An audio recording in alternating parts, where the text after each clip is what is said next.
comment comprendre le sens de la fugue dans les familles, dans cette épreuve du confinement.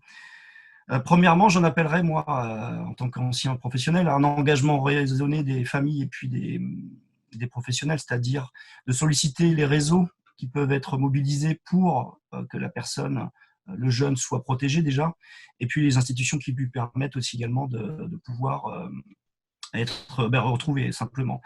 Mais la fugue, elle peut être comprise dans ce contexte comme une zone de fuite. On a, comme on l'échangeait un peu plus tôt, on a tous besoin dans ce contexte d'avoir des temps de fuite, c'est-à-dire des rites où on se retrouve soi-même, où ça pour permettre de désamorcer finalement des conflits ou des tensions inhérentes. Souvent, des ados peuvent dire j'ai peur de péter les plombs, c'est plutôt un sentiment intime plutôt qu'une réalité physique, dans la majorité des cas, bien entendu.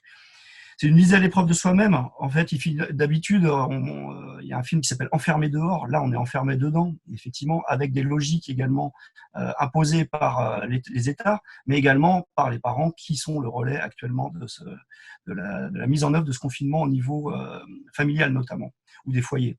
Dans ce cadre-là, moi je dirais que pour prévenir déjà la fugue, il est nécessaire de trouver des soupapes de désamorcement, de désamorçage des tensions, qu'elles soient virtuelles ou réelles, ou à l'extérieur dans une zone définie pour faire du sport par exemple. Et puis en cas de fugue avérée, qui peut s'expliquer en termes de fuite, il est nécessaire de mobiliser le réseau institutionnel, familial, amical, pour pouvoir retrouver le jeune déjà, et puis qu'il ne soit pas en danger physique.